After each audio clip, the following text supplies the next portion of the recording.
만약 내가 예루살렘에서 2000년 동안 일어나지 않았던 놀라운 일이 방금 일어났다고 말한다면 어떻겠습니까?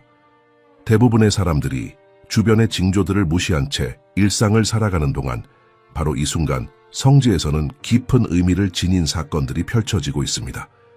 우리는 회복되고 있는 제사, 모든 확률을 거스르며 태어나는 불가능한 동물들, 그리고 모든 것을 바꾸는 고고학적 발견들에 대해 이야기하고 있습니다. 이것들은 고립된 우연이 아닙니다. 역사상 처음으로 우리 눈앞에서 완벽하게 맞춰지고 있는 예언적 퍼즐의 조각들입니다. 당신이 해야 할 질문은 이것입니다. 당신은 주의를 기울이고 있습니까? 장면을 상상해 보십시오. 예루살렘 2024년 초, 해가 성스러운 도시 위로 지기 시작하며 수천 년 된 돌들 위에 특유의 황금빛을 들이우고 있습니다. 하지만 이번에는 뭔가 다른 일이 일어나고 있습니다. 그리스도 이후 70년 성전 파괴 이후 2000년 만에 처음으로 제단에서 연기가 피어오르고 있습니다. 우리는 연극적 재현이나 상징적 행사에 대해 말하는 것이 아닙니다. 우리는 진짜 레위 제사장들이 성경에 규정된 모든 세부 사항을 따라 집전한 진짜 유월절 제사에 대해 말하고 있습니다. 수십 년 동안 성전 예배 회복에 필요한 모든 것을 준비하는데 헌신해 온 조직인 성전연구소가 마침내 많은 이들이 불가능하다고 여겼던 것을 실행했습니다. 제단은 출애굽기의 명세에 정확히 따라 건축되었습니다. 제사장 의복들은 톨에 기술된 정확한 색상으로 올바른 재료로 짜여졌습니다. 제사를 위해 선택된 어린 양들은 완전히 흠이 없었으며 성경적 기준에 따라 철저히 검사되었습니다. 그리고 의식을 집전한 제사장들은 아론의 혈통에서 증명 가능하게 내려온 후손들로 탈무드와 고대 전통의 복잡성에 대해 수년간 훈련받은 사람들이었습니다. 생각해 보십시오. 2000년은 상상할 수 없는 기간입니다. 80세대의 의식적 침묵입니다. 이 기간 동안 전체 제국들이 일어났다가 사라졌습니다. 세계의 지리 자체가 변했습니다. 고대인들에게는 마법처럼 보였을 기술들이 이제는 흔한 것이 되었습니다. 그리고 그 모든 시간 동안 모세의 율법이 규정한 방식으로 예루살렘에서 어린 양이 제사되지 않았습니다. 그 특정한 제단에서 연기가 피어오르지 않았습니다.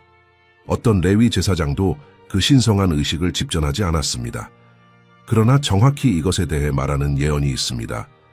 호세아서 3장 4절과 5절에서 우리는 놀라운 것을 읽습니다. 선지자는 이스라엘 자손이 왕도 없고 군주도 없고 제사도 없고 신성한 기둥도 없고 에봇도 없고 가정의 우상도 없이 오랜 시간을 지낼 것이라고 선언합니다. 그리고 중요한 부분이 나옵니다. 그 후에 이스라엘 자손이 돌아와서 마지막 날들에 주 그들의 하나님을 찾을 것이라는 것입니다. 당신은 이것의 엄청남을 파악할 수 있습니까? 예언은 제사 없는 긴 기간을 예견했을 뿐만 아니라 이러한 제사의 회복을 마지막 날들과 연결시켰습니다.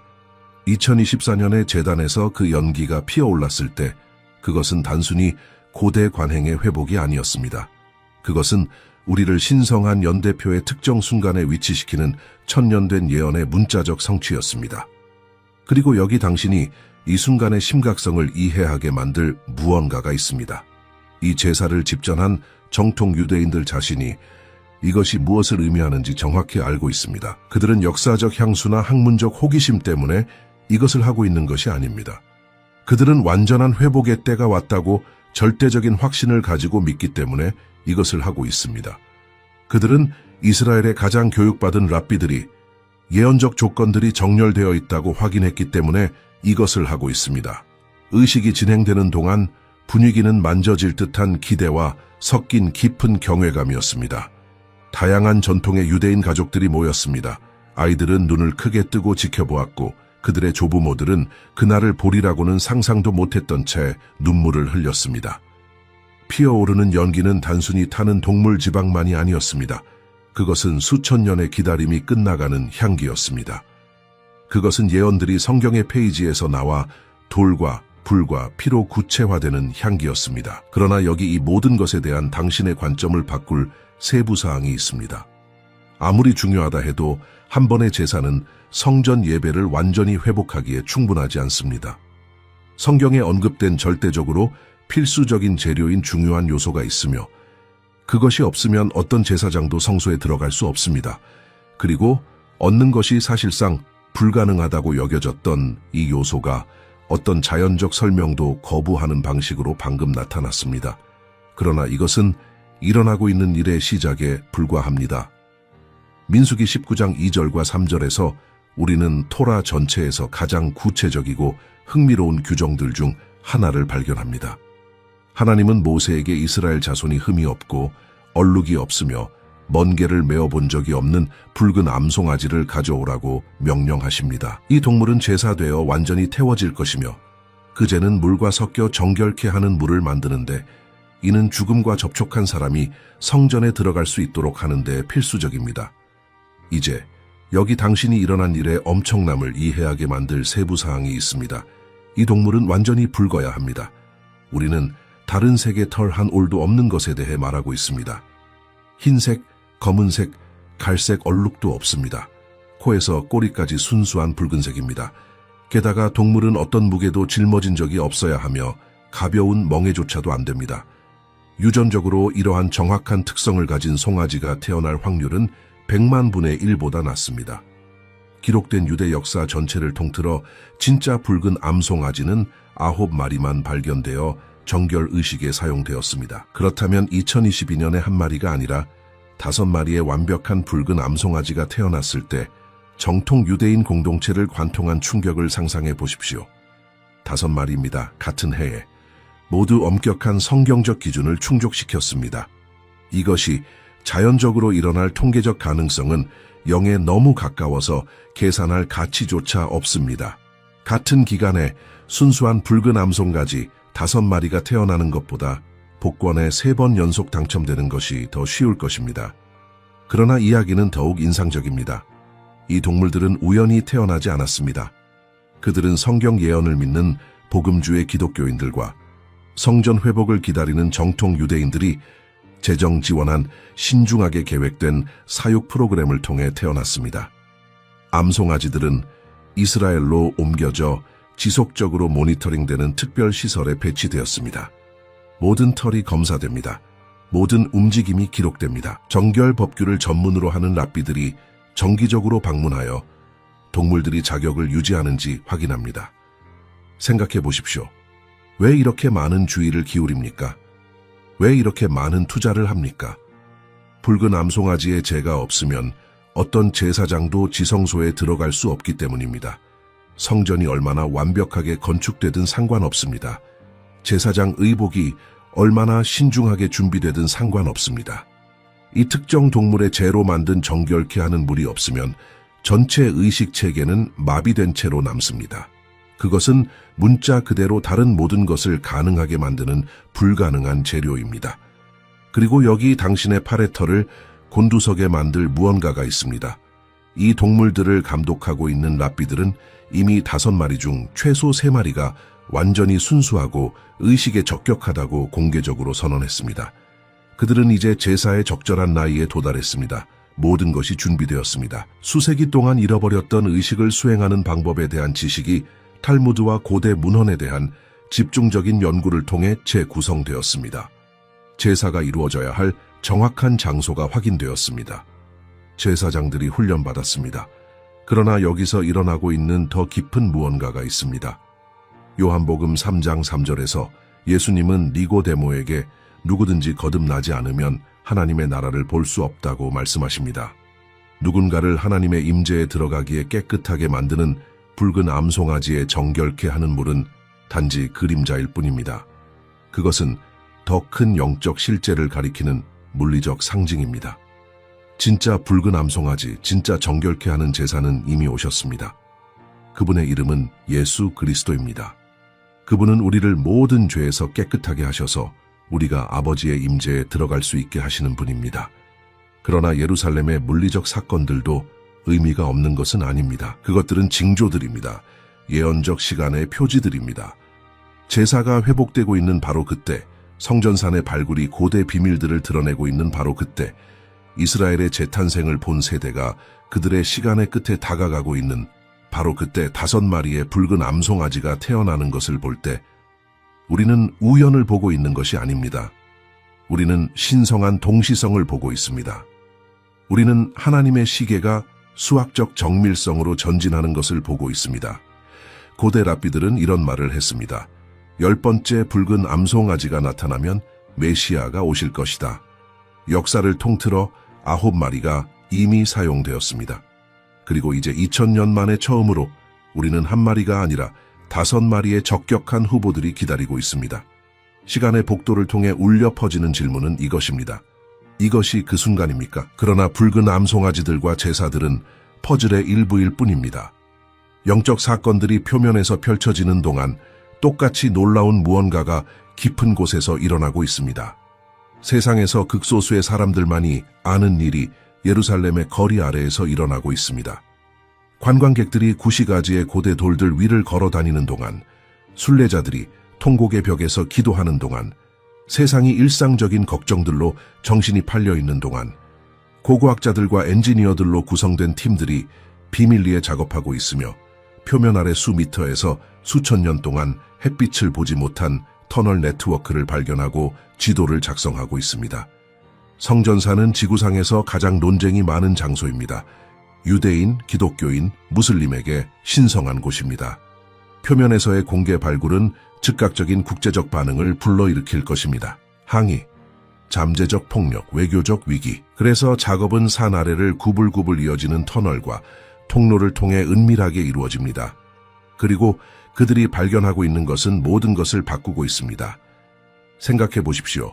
수세기 동안 학자들은 솔로몬의 원래 성전과 헤롯의 두 번째 성전의 정확한 위치에 대해 논쟁했습니다. 지성소는 어디에 있었습니까? 제사의 제단은 어디에 있었습니까? 의견은 수십 미터씩 달랐고 이러한 불확실성은 어떤 재건 시도도 사실상 불가능하게 만들었습니다. 그러나 최근 발굴이 3차원 지도 제작 기술 및 재발견된 고대 문헌 연구와 결합되어 연구자들이 전례 없는 정밀도로 원래 성전의 정확한 평면도를 식별할 수 있게 되었습니다. 이것의 중요성을 상상해 보십시오. 우리는 더 이상 추측이나 이론에 대해 말하고 있지 않습니다. 우리는 정확한 지도에 대해 말하고 있습니다. 정확한 측정에 대해, 수세기의 흙과 역사 아래 여전히 존재하는 고대 기초에 대해. 성전산의 보존과 연구에 전념하는 조직인 성전산 유산재단은 모든 발견을 세심하게 기록해왔습니다. 그리고 더욱 인상적인 것은 그들은 지난 몇 년 동안 놀라운 무언가를 작업해왔습니다. 이스라엘의 비밀 장소들에서 전문 장인들이 돌을 자르고 있습니다. 평범한 돌이 아니라 성경적 명세에 따라 정확하게 측정되고 준비된 석회암 블록들입니다. 각 돌에는 번호가 매겨져 있습니다. 각 조각은 최종 프로젝트에서 지정된 위치를 가지고 있습니다. 각 요소가 이미 준비되어 조립될 순간만 기다리고 있는 거대한 건축 퍼즐과 같습니다. 그리고 여기 당신을 놀라게 할 세부 사항이 있습니다. 이러한 조립식 돌들로 엔지니어들은 기능적인 성전이 몇 주 만에 세워질 수 있다고 추정합니다. 몇 주입니다. 몇 년이 아닙니다. 수십 년이 아닙니다. 몇 주입니다. 그러나 당신은 이렇게 생각할 수 있습니다. 현재 성전산을 차지하고 있는 바위의 돔이나 아라크사 모스크를 철거하지 않고 어떻게 이것이 가능하겠습니까? 이것이 천재적인 부분입니다.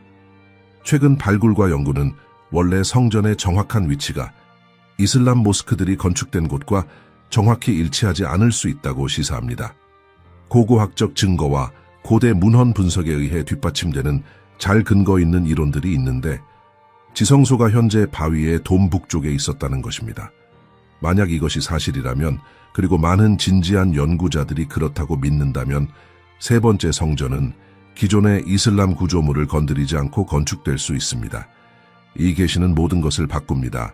성전 재건을 위한 가장 큰 정치적, 종교적 장애물을 제거합니다. 피할 수 없는 갈등처럼 보였던 것을 외교적 가능성으로 변화시킵니다. 그리고 예언적으로 더 중요한 것은 다니엘서 9장 27절에 묘사된 조건들을 정확히 만들어낸다는 것입니다. 거기서는 한 지도자가 많은 사람들과 7년 동안, 즉 7년 동안 언약을 확증할 것이라고 말합니다. 이 협정, 이 평화 조약, 이슬람 성지들을 보존하면서 성전 재건을 허용할 이 협상은 정확히 예언이 묘사하는 유형의 조약입니다. 최근 이스라엘과 여러 아랍 국가들 사이에 체결된 아브라함 협정은 이미 전례 없는 협력의 선례를 확립했습니다. 이전에 생각할 수 없었던 것이 이제 협상 테이블에 있습니다. 아랍 지도자들이 예루살렘을 공개적으로 방문합니다. 성전산 공유에 대한 대화는 더 이상 절대적인 금기가 아닙니다.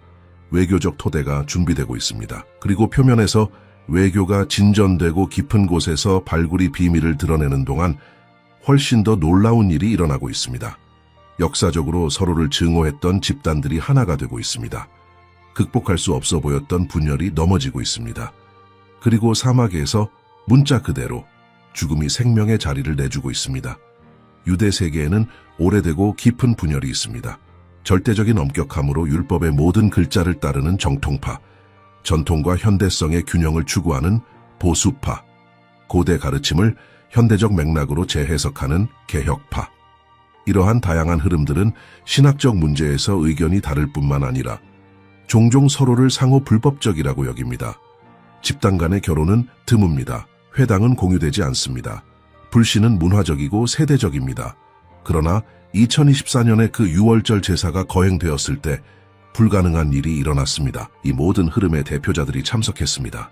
함께 서로에 대해 항의하지 않고 보이콧하지 않고 참여하며 개혁파 지도자들 옆에서 기도하며 절하는 정통파 랍비들, 초정통파 전통주의자들과 함께 축하하는 보수파 가족들, 재단에서 피어오르는 영인은 재통합된 민족의 기도를 함께 실어 나르고 있었습니다. 이것은 단지 사회학적으로 주목할 만한 것이 아닙니다. 예언적입니다. 이사야서 11장 13절에서 우리는 에브라임의 질투가 사라질 것이며 유다의 대적들이 제거될 것이라고 읽습니다. 에브라임은 유다를 질투하지 않을 것이며 유다는 에브라임을 압제하지 않을 것입니다. 선지자는 분열되어 있던 이스라엘의 파벌들 사이에 회복된 통일에 대해 말하고 있습니다. 그리고 스가랴서 8장 23절에서 우리는 훨씬 더 인상적인 것을 읽습니다. 그 날들의 모든 나라의 언어에서 10명의 사람들이 한 유대인의 옷자락을 붙잡으며 말할 것입니다. 우리가 너희와 함께 가겠노라. 하나님이 너희와 함께 계신다는 것을 들었기 때문이라고. 생각해 보십시오. 우리는 정확히 이것이 구체화되는 것을 보고 있습니다. 유대인들 자신 사이의 통일이 첫 번째 단계입니다. 그리고 우리는 이미 많은 기독교 국가들을 포함한 전 세계의 국가들이 성전 회복 노력을 지원하고 심지어 재정 지원하는 것을 봅니다. 문자 그대로 이스라엘의 옷을 붙잡으며 말하는 것입니다. 이 예언적 순간에 함께 걸어갑시다. 그러나 자연도 징조들을 외치고 있습니다. 사해는 지구상에서 가장 낮은 지점입니다. 그 물의 염분 농도는 너무 높아서 어떤 물고기도 생존할 수 없습니다. 그것은 문자 그대로 죽음의 바다입니다. 해안은 황량하고 불모입니다. 풍경은 묵시록적입니다. 수천 년 동안 이 수역은 황폐와 심판의 상징이었습니다. 그러나 지난 몇 년 동안 놀라운 일이 일어나기 시작했습니다. 사해 해안을 따라 지질학적 함몰이 땅의 균열을 만들었습니다. 그리고 이러한 균열을 통해 지하 담수가 솟아나기 시작했습니다. 이전에는 소금과 죽음만 있던 곳에서 자연샘들이 솟아나기 시작했습니다. 그리고 이러한 신선한 물이 사해를 만나는 곳에서 생명이 폭발하고 있습니다. 작은 물고기들이 이 지역에서 헤엄치는 것이 목격되었습니다. 식물이 자라고 있습니다. 새들이 먹이를 먹기 위해 나타나고 있습니다. 문자적 죽음이 카메라와 증인들 앞에서 생명으로 변하고 있습니다. 에스겔서 47장 1절에서 12절까지는 물이 성전에서 흘러나와 동쪽으로 향하며 아라바로 내려가 바다, 즉 사해로 들어가는 예언적 환상을 묘사합니다. 그리고 이 물들이 짠 바다로 들어갈 때 물들이 건강해집니다. 많은 수의 물고기가 있을 것입니다. 왜냐하면 이 물들이 거기까지 가서 바다의 물을 짜게 하여 치유가 있도록 하기 때문이라고 선지자는 말합니다. 그리고 덧붙입니다. 강을 따라 양쪽 제방에서 먹을 수 있는 열매를 맺는 온갖 종류의 나무가 자랄 것입니다. 그 잎은 시들지 않을 것이며 그 열매는 끊이지 않을 것입니다. 우리가 지금 사해에서 보고 있는 것은 트레일러, 이 예언의 최종 성취의 미리 보기와 같습니다. 아직 성전에서 흘러나오는 완전한 강은 아닙니다. 왜냐하면 성전이 아직 재건되지 않았기 때문입니다. 그러나 자연이 주요 행사를 위한 무대를 미리 준비하고 있는 것과 같습니다. 마치 피조물이 바울이 로마서 8장 19절에서 22절까지 묘사하는 것처럼 신음하며 계시를 갈망하고 있는 것과 같습니다. 그리고 더 있습니다. 성전연구소는 레위기 23장에 묘사된 마지막 세 절기의 완전한 리허설을 수행해 왔습니다. 나팔절, 속죄일, 초막절. 이것들은 단지 문화적이거나 역사적 행사가 아닙니다. 행동하는 예언들입니다. 레위기 23장의 처음 네 절기, 즉 유월절, 무교절, 초실절, 오순절은 이미 그리스도의 초림에서 예언적으로 성취되었습니다. 마지막 세 절기는 재림을 가리킵니다. 나팔절은 교회의 휴거를 상징하고 속죄일은 주의 날과 대환난을 나타내며 초막절은 지상에서 그리스도의 천년 왕국을 예표합니다. 지금 이러한 절기들을 리허설하며 회복된 모든 세부 사항과 함께 그것들을 실행함으로써 유대 민족은 완전히 깨닫지 못한 채 예언적 드라마의 마지막 막을 위한 무대를 준비하고 있습니다. 교향곡이 시작되기 전에 악기를 조율하고 있습니다. 막이 오르기 전에 조명을 조정하고 있습니다. 그러나 우리가 살고 있는 시간은 정확히 무엇입니까? 우리는 예언의 시계에서 어디에 있습니까? 답변들은 왜 이 순간이 역사에서 독특한지 이해하게 만들 것입니다. 그래서 당신은 이 모든 징조들을 보았습니다. 당신은 회복되고 있는 제사들을 보았습니다. 당신은 붉은 암송아지들의 의미를 이해했습니다. 당신은 비밀 발굴과 일어나고 있는 불가능한 통일을 따라갔습니다. 당신은 예언의 시계와 우리가 살고 있는 시간적 창을 이해했습니다. 그리고 이제 가장 중요한 질문이 옵니다. 당신은 이 정보로 무엇을 합니까? 당신은 우리가 은혜의 시대의 마지막 순간들에 있다는 것을 알면서 어떻게 살아갑니까? 당신은 오고 있는 것을 위해 어떻게 준비합니까? 예수님은 마태복음 25장에서 정확히 이 질문에 답하는 비유를 말씀하셨습니다. 신랑이 오기를 기다리는 10명의 처녀들의 이야기입니다. 5명은 슬기로웠고 5명은 어리석었습니다. 모두 등을 가지고 있었습니다. 모두 기다리고 있었습니다. 모두 잠들었습니다. 그러나 자정에 신랑의 도착을 알리는 외침이 있었을 때 오직 5명만이 정말로 준비되어 있었습니다. 슬기로운 5명은 등에 여분의 기름을 가지고 있었습니다. 어리석은 5명은 너무 늦게야 그들의 등이 꺼져가고 있다는 것을 발견했습니다. 그리고 그들이 기름을 얻으러 달려갔을 때 문이 닫혔습니다. 그들은 두드리며 들여보내달라고 애원했지만 누군가가 들을 수 있는 가장 무서운 말을 들었습니다. 진실로 너희에게 이르노니 내가 너희를 알지 못하노라. 이 비유의 기름은 성령을 나타냅니다. 단순한 종교적 외양이 아닌 진정한 영적 생활을 나타냅니다. 하나님에 대한 지식뿐만 아니라 하나님과의 진정한 친밀함을 나타냅니다. 그리고 메시지는 수정처럼 명확합니다. 기독교인처럼 보이는 것만으로는 충분하지 않습니다. 교회에 있는 것만으로는 충분하지 않습니다. 성경을 지적으로 아는 것만으로는 충분하지 않습니다. 당신은 기름을 가져야 합니다. 당신은 성령을 가져야 합니다. 당신은 진정한 영적 생명을 가져야 합니다.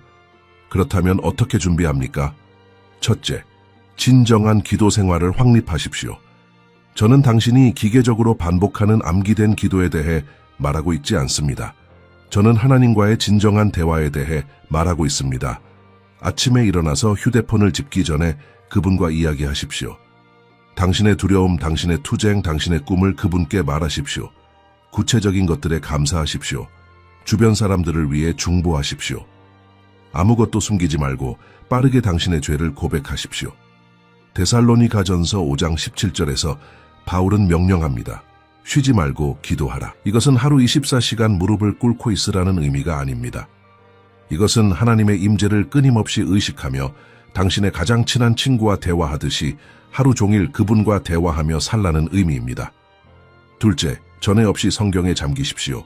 시편 119편 11절에서 시편 기자는 선언합니다. 내가 주께 죄를 짓지 아니하려 하여 주의 말씀을 내 마음에 숨겼나이다. 하나님의 말씀은 단순한 정보가 아니라 변화입니다. 단순한 지식이 아니라 생명입니다. 예수님은 요한복음 6장 63절에서 그분이 말씀하시는 말들이 연기요 생명이라고 말씀하셨습니다. 당신이 성경을 읽을 때 당신은 단순히 고대 역사에 대해 배우는 것이 아닙니다. 당신은 하나님 자신이 페이지를 통해 당신에게 직접 말씀하시는 것을 만나고 있습니다. 요한복음부터 시작하십시오. 하루에 한 장을 읽으십시오. 읽은 것을 묵상하십시오. 성령께 그 본문을 통해 당신에게 보여주기를 원하시는 것이 무엇인지 물으십시오. 그리고 그분이 계시하시는 것에 순종하십시오. 셋째, 철저한 거룩함 속에서 사십시오. 베드로전서 1장 15절과 16절에 기록되어 있습니다. 너희를 부르신 거룩한 자처럼 너희도 모든 행실에 거룩한 자가 되라. 기록되었으되 내가 거룩하니 너희도 거룩할지어다 하셨느니라. 거룩함은 불가능한 완벽이 아닙니다. 의도적인 분리입니다. 모든 것과 모든 사람 위에 하나님을 선택하는 것입니다. 형벌에 대한 두려움이 아니라 당신을 구원하신 분에 대한 사랑으로 죄의 아니오라고 말하는 것입니다. 당신의 삶을 정직하게 살펴보십시오. 어떤 영역들이 타협되어 있습니까?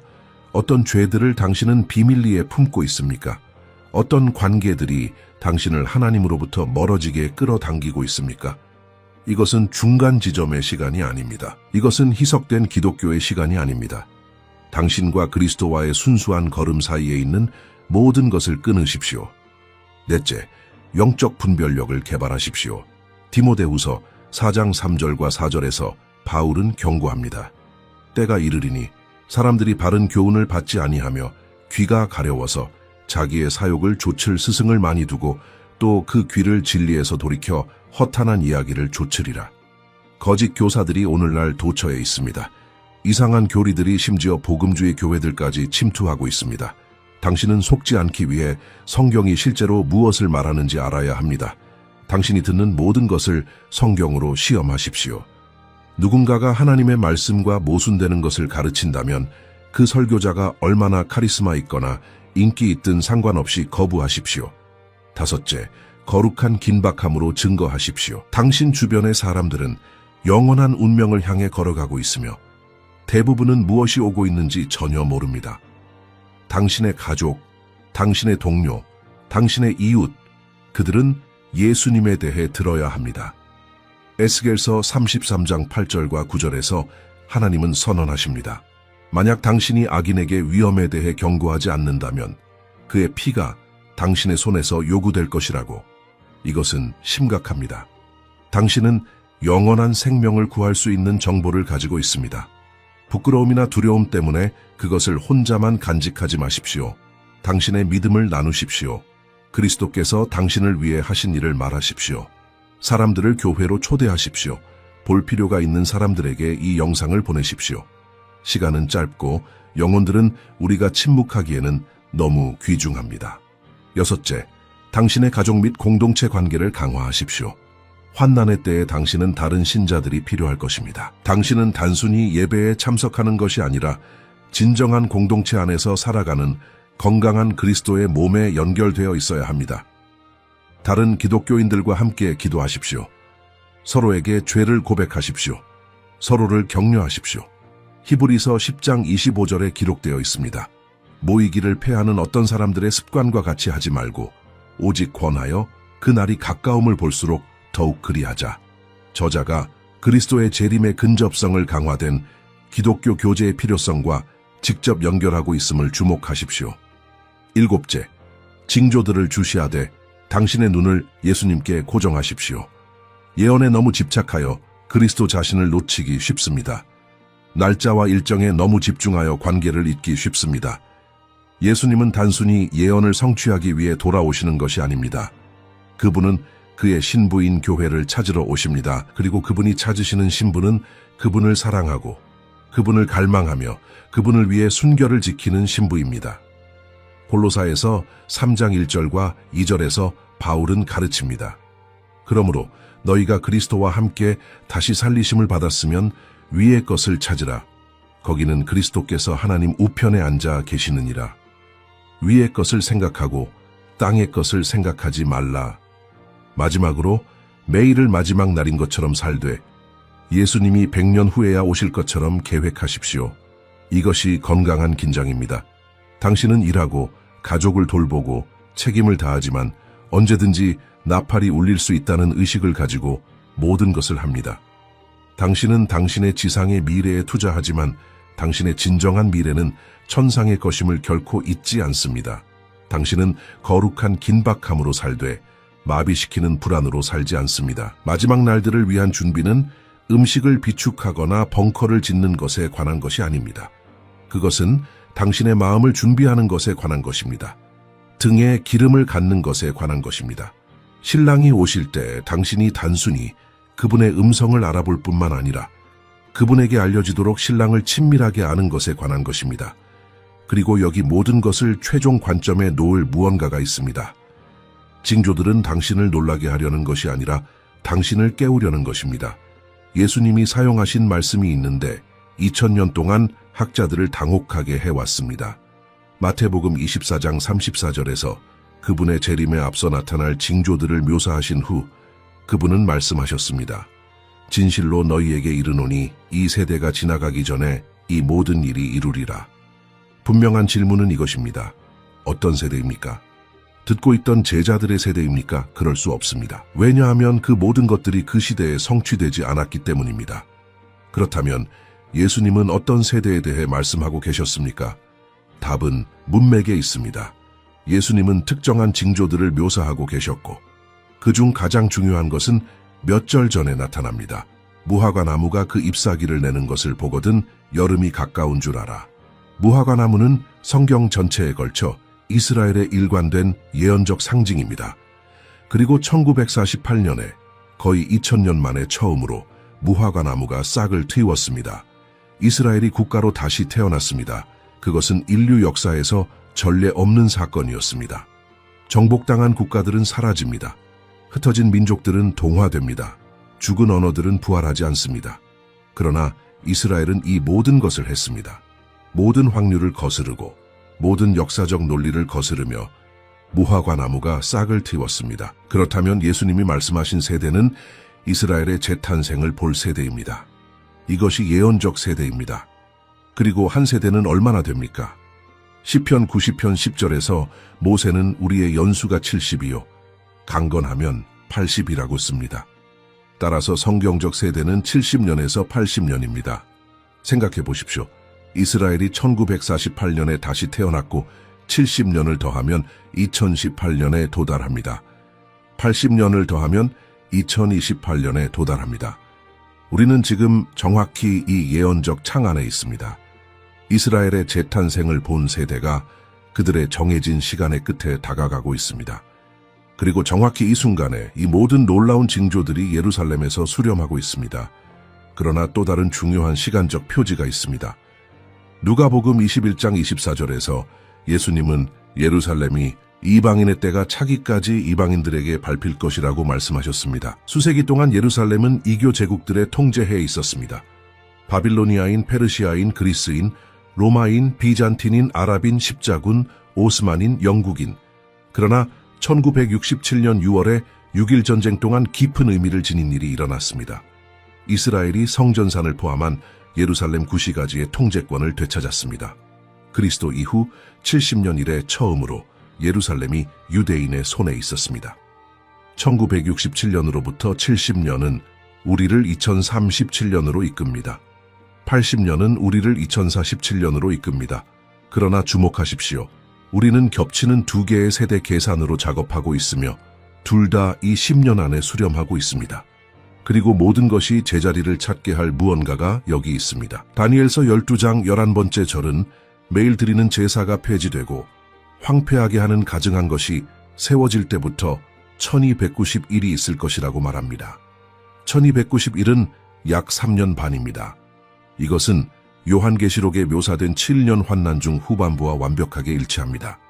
예수님께서 마태복음 24장 15번째 절에서 언급하신 황폐하게 하는 가증한 것은 적그리스도가 성전에 들어가 자신을 하나님이라고 선포하는 때입니다. 그러나 이것이 일어나려면 성전이 존재해야 합니다. 그리고 제사들이 중단될 수 있도록 제사가 드려지고 있어야 합니다. 이제 전체 그림이 보이십니까? 제사들이 회복되고 있습니다. 붉은 암송아지들이 준비되었습니다. 미리 제작된 돌들이 기다리고 있습니다. 유대인의 통합이 형성되고 있습니다. 평화협정들이 협상되고 있습니다. 이 모든 것이 마지막 사건들을 위한 예언된 조건들을 정확하게 만들고 있습니다. 그리고 또 다른 매혹적인 측면이 있습니다. 다니엘서 12장 4번째 절은 다니엘아, 너는 이 말을 마지막 때까지 간수하고 이 글을 봉인하라. 많은 사람이 빨리 왕래하며 지식이 증가하리라 라고 말합니다. 이 예언은 마지막 때를 특징 짓는 것으로 지식의 기하급수적인 증가와 빠른 여행을 언급합니다. 그리고 이것이 우리가 보고 있는 것과 정확히 일치하지 않습니까? 100년 만에 우리는 마차에서 우주여행으로 나아갔습니다. 정보는 이제 빛의 속도로 이동합니다. 인간의 지식은 수년마다 2배로 증가하고 있습니다. 그리고 중요하게도 성경 예언을 이해하고 해석하는 우리의 능력은 극적으로 증가했습니다. 과거 세대에게 봉인된 미스터리였던 것들이 이제 우리에게는 명확합니다. 왜냐하면 우리는 그것들을 해독할 수 있는 역사적 관점, 기술적 도구, 그리고 전 세계적인 맥락을 가지고 있기 때문입니다. 아브라함 협정, 즉 이스라엘과 여러 아랍 국가들 사이에 서명된 협정들은 다니엘서 9장 27번째 절에 언급된 7년 언약을 위한 길을 닫고 있습니다. 카리스마 있는 지도자는 이러한 협정들을 쉽게 확장하여 성전 재건을 허용하는 포괄적인 평화 조약을 만들 수 있습니다. 그리고 성전이 서고 제사가 드려지기 시작하면 환난의 시계가 카운트다운을 시작합니다. 그러나 모든 그리스도인이 이해해야 할 가장 중요한 부분이 여기 있습니다. 교회는 환난을 위해 여기에 없을 것입니다. 바울은 데살로니가전서 4장 16번째 절과 17번째 절에서 주께서 호령과 천사장의 소리와 하나님의 나팔 소리로 친히 하늘로부터 강림하시리니 그리스도 안에서 죽은 자들이 먼저 일어나고 그 후에 살아남은 우리도 그들과 함께 구름 속으로 끌어올려 공중에서 주를 영접하게 하시리라라고 기록합니다. 휴거는 교회를 위한 다음 예언적 사건이며 그것이 일어나기 전에 성취되어야 할 예언은 없습니다. 오늘일 수도 있습니다. 내일일 수도 있습니다. 여러분이 이 영상을 시청하는 동안일 수도 있습니다. 그러나 이 모든 것의 의미는 시간표와 날짜를 훨씬 뛰어넘습니다. 그것은 지금 시청하는 모든 사람의 심장으로 직행합니다. 그래서 여기 우리는 예언의 퍼즐이 우리 눈앞에서 조각조각 맞춰지는 것을 보고 있습니다. 2000년 만에 회복되는 제사, 천문학적인 확률을 거슬러 태어나는 5마리의 순수한 붉은 암송아지, 성전의 정확한 위치를 드러내는 발굴 작업, 수주 내에 조립되기를 기다리는 미리 제작된 돌들, 서로 증오하던 유대인 분파들 사이에 나타나는 통합, 죽음만 있던 곳에 생명을 가져오는 사회에서 솟아나는 새로운 물, 예언적 절기들이 예행되고 있습니다. 이스라엘이 다시 태어나는 것을 본 세대가 그들의 시간의 끝에 이르고 있습니다. 아브라함 협정이 최종 언약을 위한 외교적 기반을 마련하고 있습니다. 각 사건이 개별적으로는 주목할 만할 것입니다. 그러나 이 모든 것이 동시에 일어나고 예루살렘에서 예언된 시간적 창 윈도우 내에서 수렴하고 있다는 것입니까? 이것은 우연이 아닙니다. 이것은 신적인 오케스트레이션입니다. 이것은 하나님의 시계가 마지막 시간을 알리는 것입니다.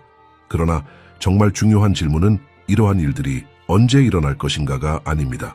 중요한 질문은 당신은 준비가 되었습니까? 왜냐하면 지금 이 순간 모든 심장에 울려 퍼져야 할 진리가 여기 있기 때문입니다. 이 표징들은 단순히 예언의 연대기에 관한 것이 아닙니다.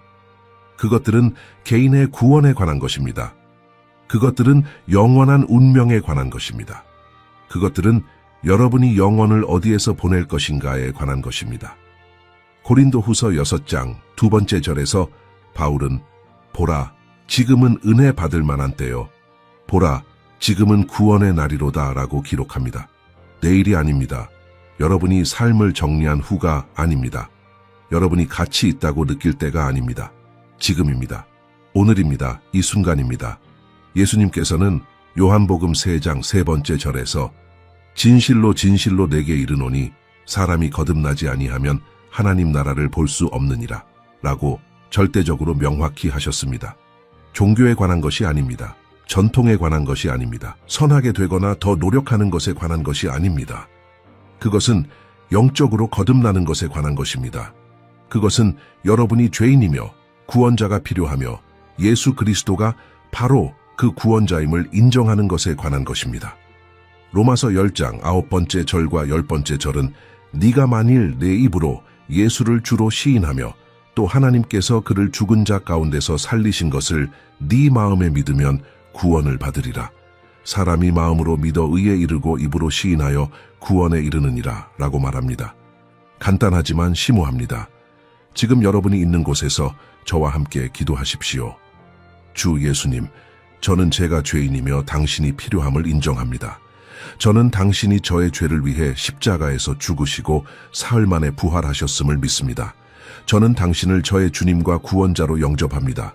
저의 죄를 용서하시고 저에게 영생을 주십시오. 예수님의 이름으로 기도합니다. 아멘. 만약 여러분이 진심으로 이 기도를 드렸다면 여러분은 방금 거듭난 것입니다. 여러분은 방금 사망에서 생명으로 옮겨졌습니다. 그리고 휴거가 일어날 때 여러분은 준비가 되어 있을 것입니다. 그러나 구원은 시작일 뿐입니다. 이제는 다르게 살아야 할 때입니다. 예수님을 더 잘 알기 위해 요한복음을 읽으십시오. 매일 기도하십시오. 꾸며낸 기도가 아니라 하나님과의 진정한 대화를 하십시오. 성경을 충실하게 가르치는 교회를 찾고 세례를 받으십시오. 두려움 때문이 아니라 여러분을 구원하신 분에 대한 사랑으로 거룩하게 사십시오. 여러분의 믿음을 나누십시오. 주변 사람들도 여러분만큼이나 이 메시지를 들어야 합니다. 그리고 깨어 있으십시오. 표징들을 보십시오. 하늘의 시선을 고정하십시오. 예수님의 비유에 나오는 슬기로운 처녀들처럼 기름이 가득 찬 등불을 가지고 신랑이 도착할 순간을 위해 준비하십시오. 교회 놀이를 할 시간은 끝났습니다. 미지근하고 타협하는 기독교의 시간은 끝났습니다. 우리에게 수십 년이 남은 것처럼 살던 시간은 끝났습니다. 표징들이 예루살렘에서 외치고 있습니다. 예언의 시계가 가속화되고 있습니다. 무화과 나무가 싹을 틔웠고 그 열매가 익어가고 있습니다. 이 세대는 지나가지 않을 것입니다. 예언들은 실패하지 않을 것입니다. 예수님께서 다시 오십니다. 그러나 이것은 우리 각자가 가져야 할 깊은 성찰의 순간으로 우리를 이끕니다. 여러분이 영적으로 어디에 있는지 고려하십시오. 여러분의 영혼의 상태를 숙고하십시오. 영원히 실제하며 여러분의 현재 선택이 영원한 결과를 가져온다는 사실을 명상하십시오. 지금은 안주할 때가 아닙니다. 지금은 미룰 때가 아닙니다. 오늘입니다. 이 시간입니다. 이것은 예언적 역사와 영원한 구속의 올바른 편에 설 여러분의 기회입니다. 만약 이 영상이 여러분의 마음에 와닿았다면, 여러분 안에 무언가가 깨어났다면 이 순간을 그냥 지나치게 하지 마십시오. 우리와 함께 이 예언적 발견의 여정을 계속하기 위해 채널을 구독하십시오. 여러분의 이해를 더 심화시키기 위해 우리의 성경 예언 재생 목록을 시청하십시오. 이 메시지를 들어야 할 사람들과 이 영상을 공유하십시오. 그리고 가장 중요하게 이 메시지를 여러분의 마음에, 여러분의 삶에, 여러분의 일상적인 선택에 가져가십시오. 왜냐하면 예루살렘에서 일어나고 있는 일은 단순한 뉴스가 아닙니다. 그것은 부르심입니다. 그것은 초대입니다. 그것은 은혜의 시대에 커튼이 닫히고 세상이 역사상 가장 어두운 시기로 들어가기 전에 마지막 기회입니다. 하나님께서 여러분을 축복하시고 여러분을 지키시며 그리스도의 영광스러운 재림을 위해 여러분을 준비시키시기를 바랍니다.